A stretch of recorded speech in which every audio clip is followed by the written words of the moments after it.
Adam Grant, the author of this book, begins by talking about a painful incident known as the Man Gulch tragedy. It occurred on August 5, 1949, when 15 men jumped from the sky in Montana onto Mount Man Gulch in the United States. Adam Grant says they weren't parachutists, they were firefighters. They weren't parachutists, they were smoke jumpers. The reason they were called smoke jumpers, not firefighters, was because they were a team trained and specialized in extinguishing forest fires. So this team landed on Mount Man Gulch and began heading toward the Missouri River. After a short distance, the team leader, Wadner Dodge, realized the impossibility of extinguishing the fire. What Dodge saw was a golden flame more than 30 feet high, hurtling toward them at a speed equivalent to covering 3 football fields in less than a minute. Take off your gear and save your lives. That's what Team Dodge told the team.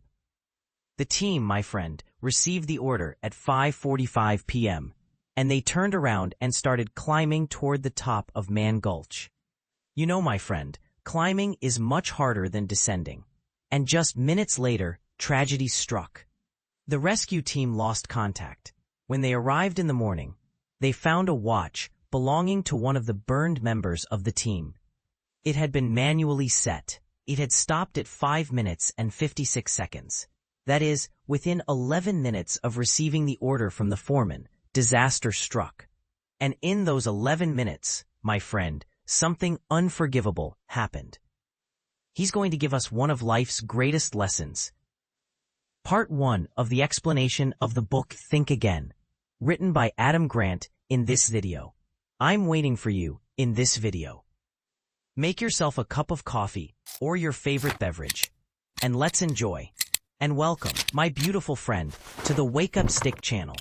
After the team received the order, they began running toward the top of the mountain. They ran 200 yards in 3 or 4 minutes.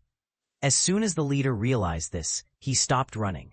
He began setting fire to the surrounding trees. The team saw what happened and were surprised. What was even stranger was that he was calling out, "Come here." The team members were shocked. This is a strange occurrence. Our leader is giving us an order. Should we obey? Go to the fire he's lit? Die? Or is it obvious? Run and save our lives? Of course, they ignored it. And that's logical. Not all team members agreed. And in just 11 minutes, they were hit by the fire. And then the tragic incident occurred. 3 people survived the incident. 2 members of the team managed to reach the top of the mountain. The third person was the leader, Dodge. What the leader did was realize that the race against this fire would be decisive. As they climbed the mountain, they covered 200 yards in 3 to 4 minutes. While the fire was behind them, they covered 600 yards in less than a minute. He said, "That's it. The outcome is a foregone conclusion."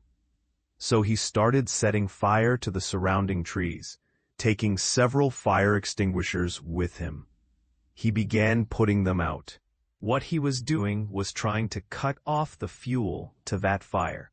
He knew that once the fire arrived, the surrounding trees would be fuel for it. So he said, "Let me light it and put it out," so that when the fire arrived, it wouldn't find any fuel, and the surrounding area would be clear of fire. And that's what he did. As soon as he put out the trees, he assumed a prostration position. He placed his face closest to the ground to allow oxygen to enter. It was only a few seconds later that the leader lost the ability to speak. And indeed, he survived that incident. Adam Grant, the author of this book, said there were many reasons for surviving that accident. But one of them, the most prominent, was physical ability. So, you could be fast, and your physical ability is excellent. So you could outrun the fire to the top of the mountain. But the foreman, Dodge, survived. Not because of his physical strength, but because of his mental strength, he said. As soon as you hear the word mental ability, it comes to mind. I'm talking about intelligence. He said, "Yes, I'm talking about intelligence. And intelligence, by definition, is the ability to think and learn." He said, "That definition is correct. If the universe we live in is perfect, then that's true. That the universe we live in is inverted, and so are its elements, Shin and Zen. So if intelligence means thinking, so intelligence necessarily means rethinking. And if intelligence means learning, then it means, of course, not learning." And he said it beautifully. Intelligence is traditionally viewed as the ability to think and learn. However, in a turbulent world, it's also the ability to rethink. And that's exactly what happened.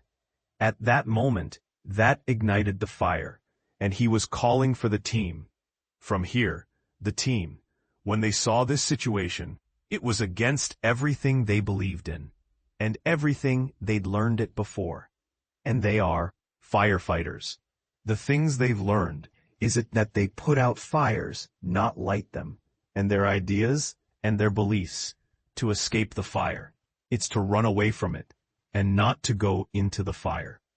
Everything the leader did, dodge, he was against it, and that's what he meant when he said, in a turbulent, changing world, sometimes intelligence is rethinking, or unlearning what you've learned. Previously, at that moment, Dodge gave up. All the ideas he inherited, that he had trained on, he rethought, very quickly, really, and he invented the idea, the fire of success.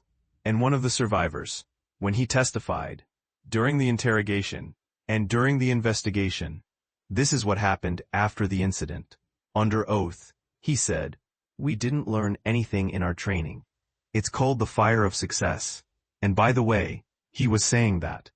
Not that he was criticizing Dodge's previous behavior. On the contrary, it was as if he was saying, they should have taught us about something called fire escape, or that we burn trees to reduce the fuel for the fire. He said, this is something they didn't teach us. And indeed, this was one of the inventions of the mental abilities of Commander Dodge.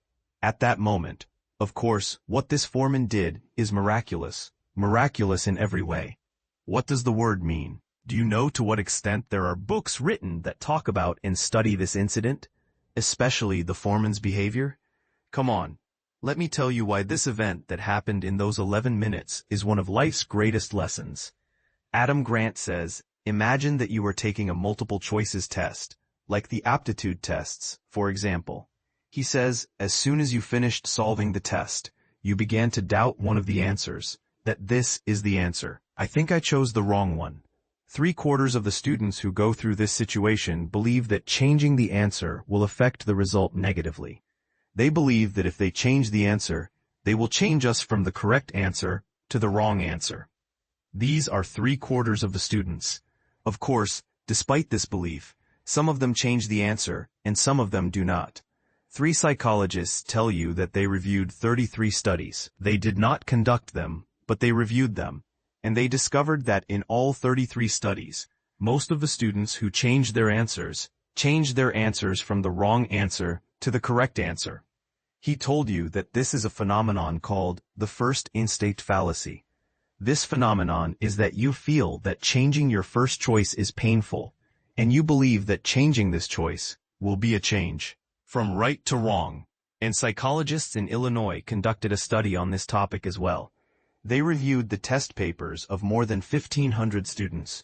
What a strange experiment they did. They counted the spaces where the students erased an answer. They discovered that only 1/4 of the students who changed their answers changed them from right to wrong, and half of the students who changed their answers from wrong to right. Of course, the remaining 1/4 went from wrong to wrong.